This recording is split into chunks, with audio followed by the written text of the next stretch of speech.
Inheritance in Java is a mechanism in which one object acquires all the properties and behaviors of the parent object. Inheritance represents the is-a relationship, also known as a parent-child relationship. In inheritance, the code, the variables, the methods of one class can be inherited to another class, that is the child class. The child class can access all the variables and methods which are defined inside the parent class. Now this relationship can be established by using the extend keyword that provides an additional functionality to provide inheritance between the two classes. So the class which is getting inherited, or the parent class, it is known as the superclass, and the class which is inheriting the variables and methods of the superclass is known as the subclass. Now, why we require inheritance? Inheritance is required in Java because for method overriding, so that runtime polymorphism can be achieved. What is runtime polymorphism? To say in a very simple definition, it is when methods are defined with the same name but different input arguments. The difference can be either for different data types or different parameters. Second is for code reusability. So because of these two advantages, inheritance is a required or is an essential property in Java. It is one of the fundamental pillars of OOPS also.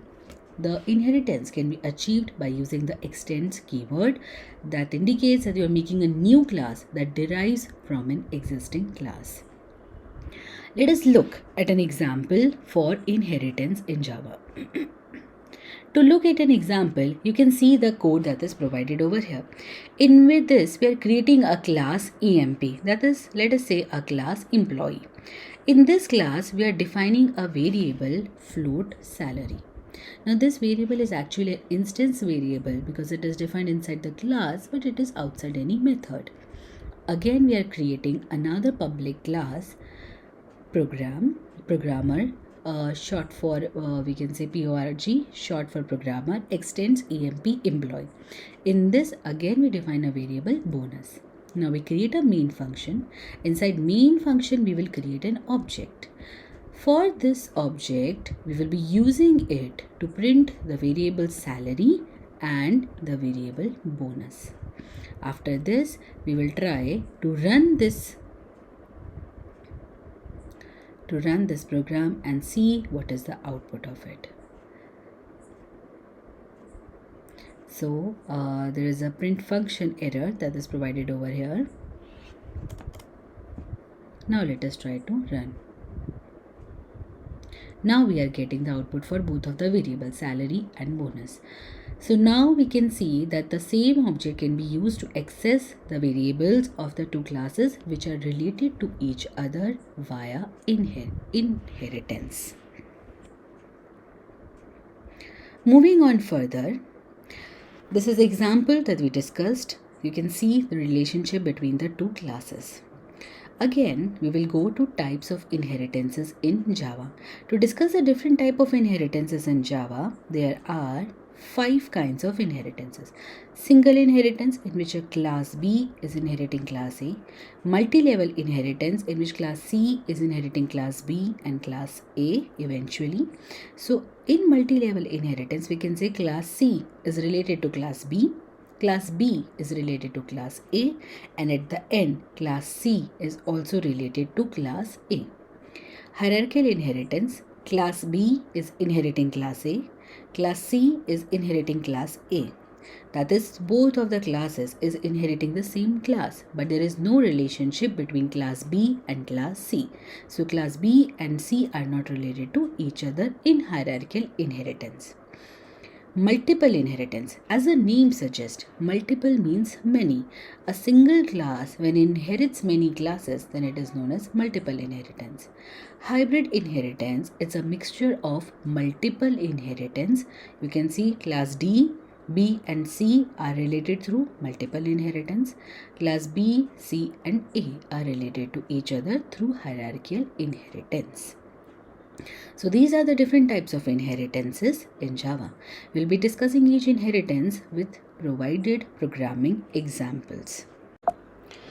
Now look at an example for single inheritance.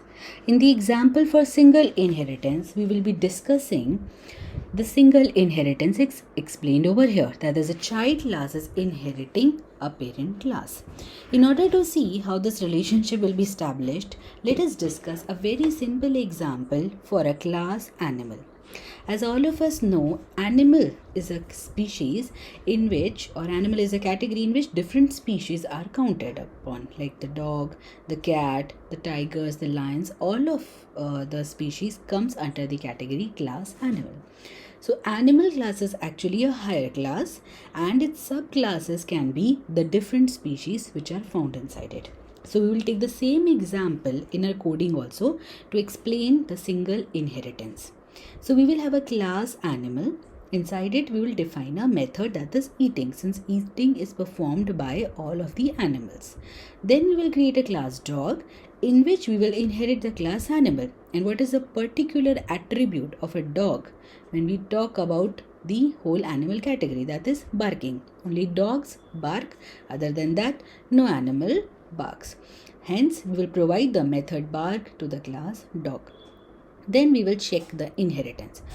The inheritance will be checked by creating an object for the child class. The child class in this case is the class dog. So we will create an object over here. You can see dog D is equals to new dog. Through this object, we will try to access both of the methods, that is bark and eat. If both of the methods work from this same object, then it means that a single inheritance has been established between both of the classes. So we'll go and look in our browser how to create single inheritance. Firstly, we will create a class animal.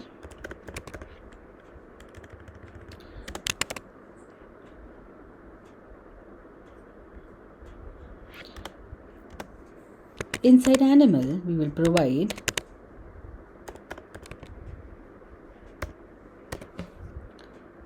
here we will create a class animal.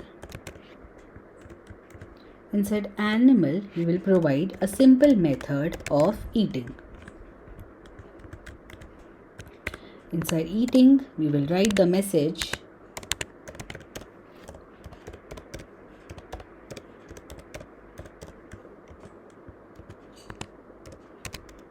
eating. After this class animal, we will create another class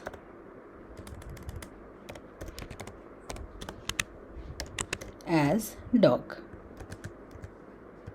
Inside this class, I will write a method of barking.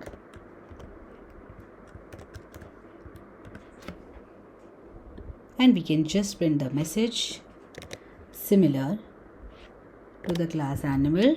Just now, instead of eating, we will be writing it as barking. Now, the one thing to notice over here is we will be inheriting the class animal inside the class dog.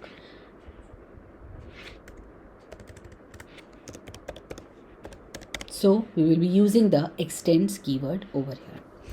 After this, again, we will define a class to test the inheritance.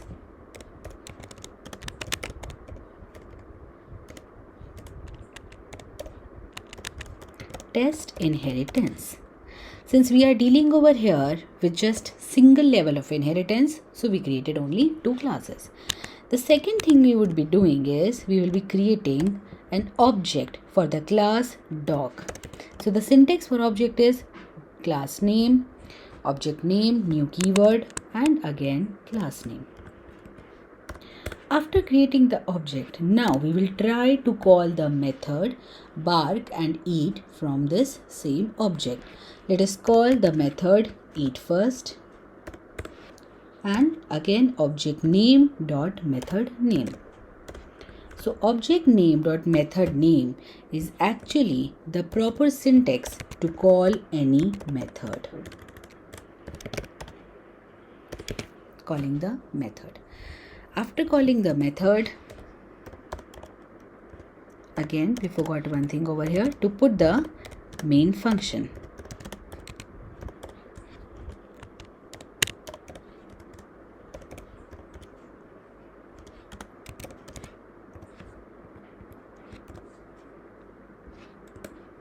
Without our main function, the program is not going to run.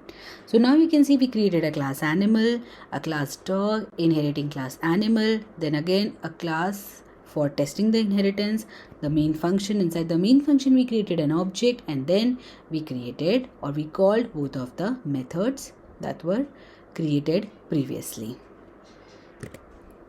So now let us try to execute the program. So now you can see the output of the program. It is showing as eating and barking. Now you can see that the object that we used to create for class animal, the same object can be used to call the method of class dog as well as class animal, because of the inheritance that is established between the two. Moving on to the next type of inheritance, that is the multi-level inheritance example. The multi-level inheritance, only one layer of inheritance will be added extra. As you can see over here, we have the class animal and then we have the class dog. That is similar to the previous example. Now one more class is added over here, that is baby dog, which again extends the class dog, which extends the class animal. So there is class baby dog extending class dog or inheriting class dog, then class dog inheriting class animal. Now also you can see when we create the object for the last class, that is the baby dog class, the same object can be used to access the methods of all the three classes. We can verify our result through our coding example as well. The same example we will be using, just we will add another class that will be inheriting. So for inheritance, we will be using extends keyword.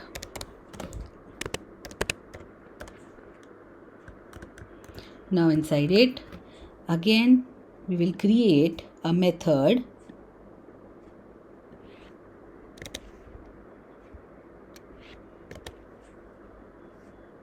we can define our method as weep in the baby dog.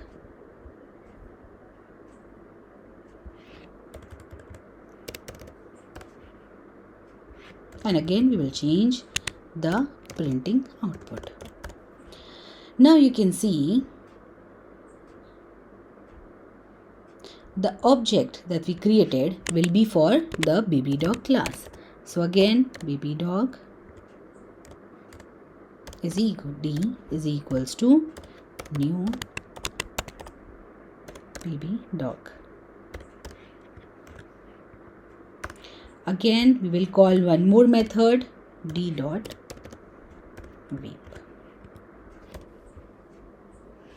So now you can see the multi-level inheritance. Let us try to execute the program.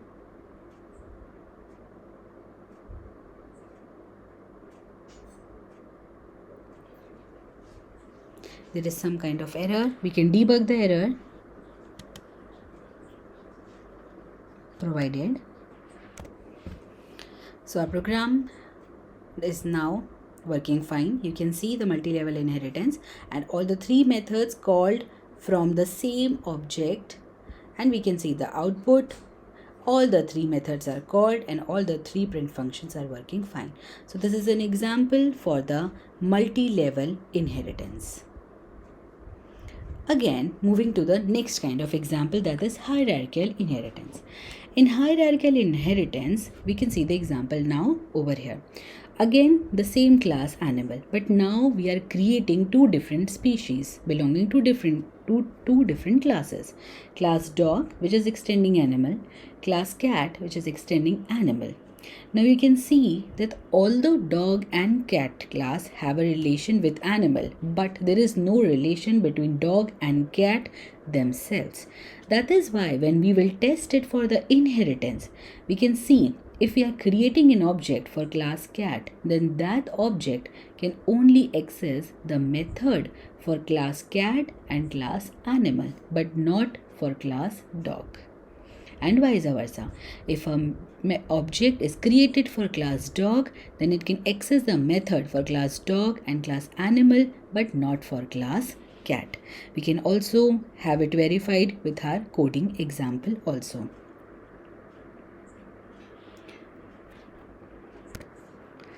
So now let us look at the same example, that is class animal and class dog, and now we will change the class cat. So the class cat will now extend for class animal, and instead of weeping it will do meow.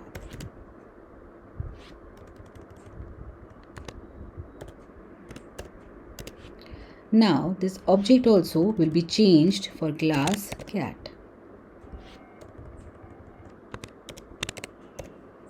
But now you will see that when we will try to access the three methods using the object which is created for class cat,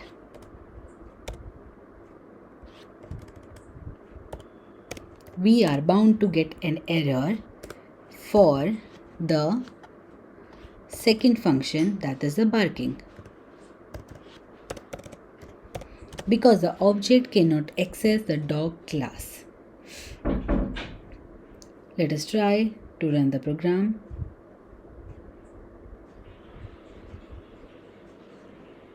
So now you can see the error c.bark, because the object cat c cannot access the bark method because it is unrelatable. Now when we will try to execute the program, we will get eating and meow for the object which is created using class cat. So this is the basic difference between multi-level and hierarchical inheritance. In multi-level inheritance, all the three classes are related to each other. But in hierarchical inheritance, the two child classes do not have any relation in between them and they cannot access each other. Now moving on to the next topic, that is member access and inheritance. Moving on to the other topic, member accessibility. Member accessibility and inheritance are very important to each other. That is, only those members of a class which are declared as either public, default or protected can have access to other classes, but those methods which are declared as private, they cannot be accessed outside of their class. So as the definition suggests, a subclass, that is the child class, it includes all the members of its superclass, the class which it is inheriting, but it cannot access those members of the superclass that are declared as private. Attempt to access private variables also would cause us compilation error, as it causes a violation. Private variables are limited to the class itself. They cannot be accessed outside of the class. The variables declared as private is only accessible by other members of its own class. Subclasses have no access to it. This means if any variable I don't want my class to get inherited to other class or to be accessed by other classes, then I should declare those variables as private. Let us look at an example for this thing, how private variables cannot be accessed by other classes. Let us look at the example that we discussed previously for the hierarchical inheritance. There we created two classes, dog and cat, that are inheriting class animal. In that we see in class animal, we created a method that is eat. Now this method, previously it is default because no access modifier is specified. Let us make this method as private. When we make this method as private, we will see that c.eat will give us an error, because now eat has become a private method and it cannot be accessed outside its own class. So now when we execute this, you can see we are getting an error, C.E error, method eat. Now let us create a same method, or let us create a different method in the same class. And now we will remove the word private, so it will become default, and instead of eat we will write sleep, because sleeping is done by all the animals also.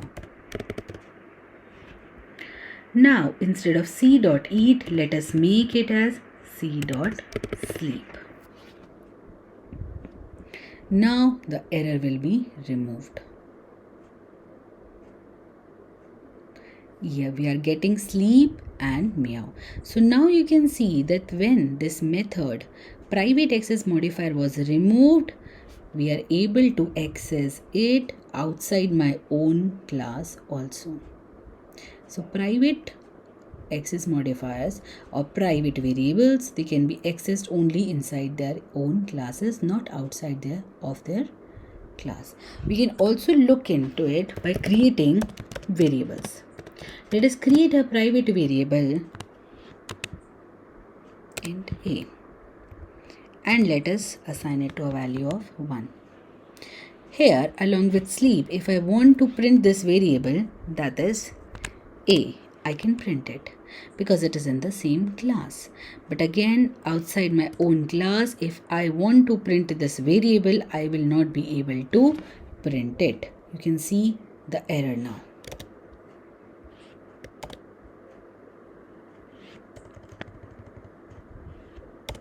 C.A. C is the method name, A is the variable name.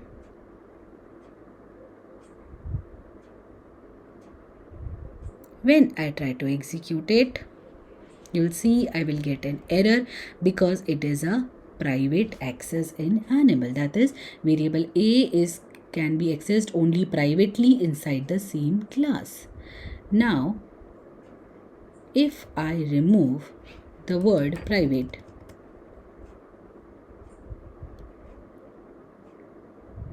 now I am getting the output of 1. Sleep 1 is actually the output for this sleep plus A, and here only C.A, that is 1 should be printed, and we are getting 1. So when I remove the access modifier from private, then my variable can be accessed outside my class also. Moving on to the next keyword we have is super keyword in Java. The super keyword in Java is a reference variable which is used to refer to the immediate parent of my child class object. So whenever you create the instance of a subclass, instance means an object of a subclass, an instance of parent class is created implicitly, which is referred by super reference variable. Since my class and objects are related to each other via the relationship of instance variables, we can say that when we are creating an instance of a subclass, an instance of the parent class is also created, because when my class is inheriting a parent class, it is inheriting all its properties, and that properties will be included in the object of my subclass or the child class also.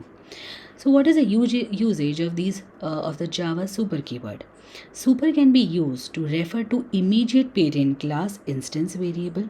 Immediate means just above. So in this example, you can see when you created class C, class B and class A. So for class C, the immediate parent class is class B. For class B, the immediate parent class is class A. So super can be used to refer to immediate parent class instance variable. Super can be used to invoke immediate parent class method, and super can be used to invoke immediate parent class constructor as well. So you can see over here that the super keyword is actually utilizing this property, that is this property when the instance of the parent class is actually created implicitly within the instance of my subclass. That is why when I'm creating an object of my subclass, at the same time the variables, the methods and the constructors of my parent class gets associated with the object, and then using the super keyword we can access all of them. The only thing to remember over here is the super keyword will only access the variables and methods of my immediate parent class only. It is not going to access the methods or variables of the class which is one level higher in the step. It is only going to access for the immediate parent class only. Now let us look at an example where super is used to refer to immediate parent class instance variable. Again, the same terminology or chronology example we are taking, class animal we are creating, in which we are creating a variable string color. Again, a class dog which is extending class animal, and we will be providing the variable or string color black inside class dog, and we will be creating a method void print color. Inside this method you can see I am printing color of the dog class, and at the same time I am using the super keyword to print the variable. So you will see when I am using the word only color, then black will come which was assigned inside class dog. But when I am using this keyword super, then you will see the value of my parent class will come, that is white, and we can test it again inside the class test super. Moving on to the compiler and checking the code for the same. First of all, we will create a class animal. Inside class animal, we will be creating a variable string color. To this, I am assigning the value of white. Then again, I will create a class dog which extends animal. Inside animal, again, I will create a variable string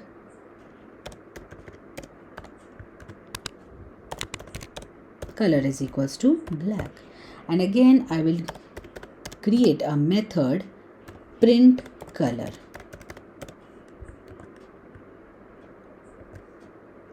Inside this method you will see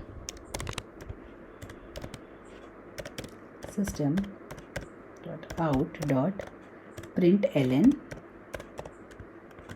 and I will just print the variable color first, and then I will use the super keyword to print the variable color, super.color. Now I will create another class test. Inside this, first I will create my main method.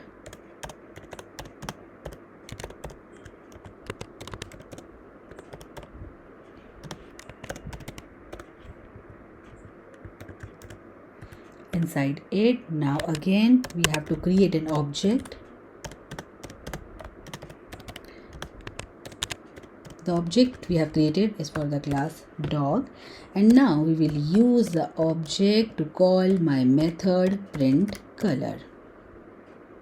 You can see the method over here, print color, parenthesis has to be put over here and here as well. Now when you will see, when we will run, two output we will get. One is simply the color, that is black, inside the class. But when we are using the super keyword, then the class which we are inheriting, that is class animal, the value of the variable will be printed for that class. We have to add public to the main function class, and then we will execute it. And now you can see the output black and white. Now this example explains how super keyword relates to the variables, the methods and the constructors of the parent class. This was about the super keyword. Moving on to the next topic over here, that is final keyword in Java. Final keyword in Java. The final keyword in Java is used to restrict the user. The Java final keyword can be used in many contexts. Final can be a variable, method, and class. So you can see the final keyword can be applied with the variables.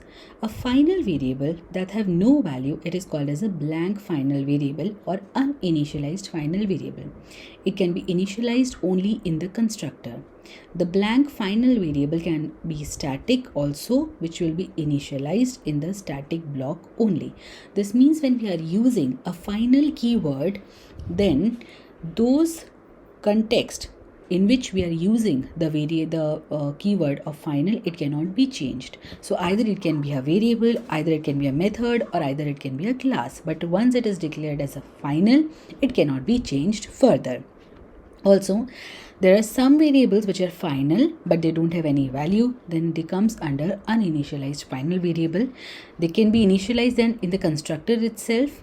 The blank final variable can be static also, which will be initialized in the static block only. This is the final keyword in Java.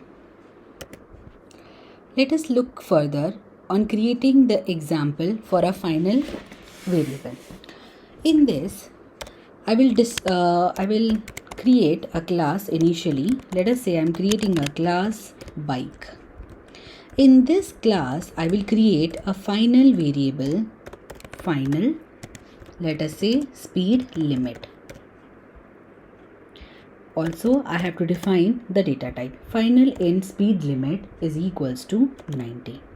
Now when you see, this actually becomes a final variable because the final keyword is associated with it. Now I will define a method void run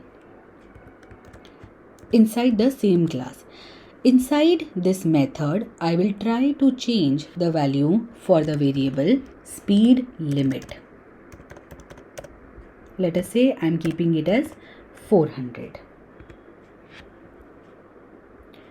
Now, after this, again inside it, I will create a main function, public static void main, and I can write it as string args.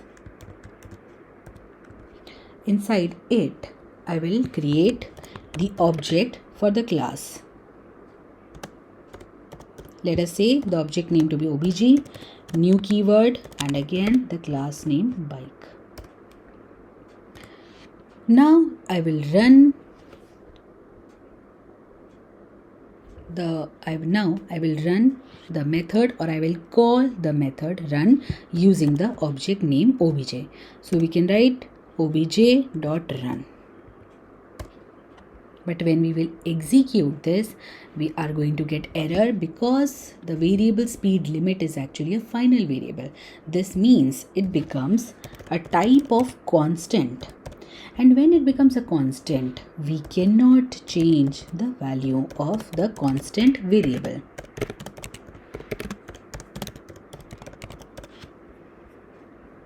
So let us try to execute it. Initially it is showing this error because it is a compile time error. Public, we have to define the class in which we are giving the main function. Now you can see the original error. Cannot assign a value to final variable speed limit. Now when we assign our variable speed limit as final, it cannot be changed inside my method run. So this is an example. Now the same example, let us follow it for a method also. Initially, we created our variable as final.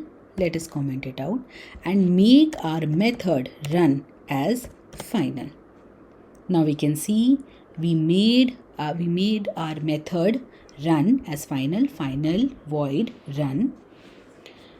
Now what we will do is that we will create another class .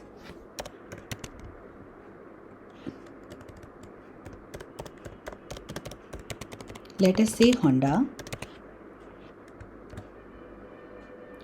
Inside this class, now I will try to run the method that we defined as final. But before defining it, we have to show a methodology in which we can explain how my final method cannot be changed. So previously you can see that initially I defined my method run as speed limit is overridden method is final. That is, if a method is final, it cannot be overridden into. If we remove the final keyword over here, as you can see, and we try to execute our program, you can see we will get the output. So this is how final can make any variable or method as constant and it cannot be changed further. If we want to change it, or if we want to just assign a value to an uninitialized final variable, then it can be done through constructor. Other than that, overriding it is not possible. Now let us discuss the example where we will be assigning a value. Let us say we can assign a value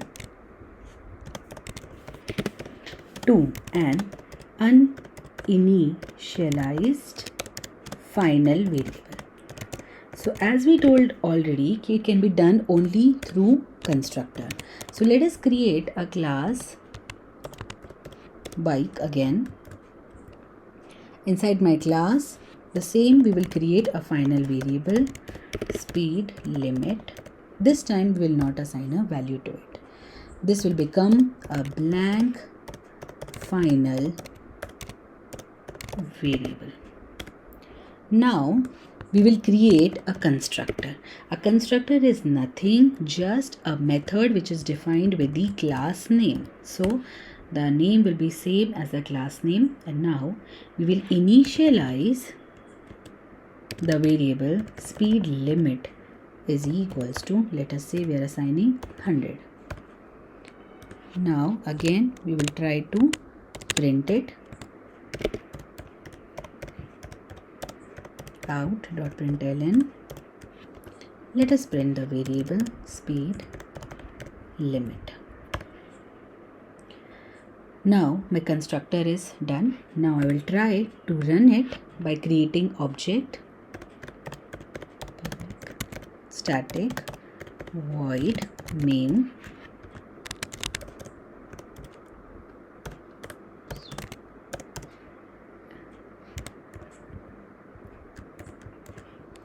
Inside it I will create an object, or I will try to run the instance for the class. So I will use the new keyword new bike. So now you can see this final keyword was initialized a value in the constructor itself. So when we create, or when this object is created with this line, at the same time our constructor will be invoked.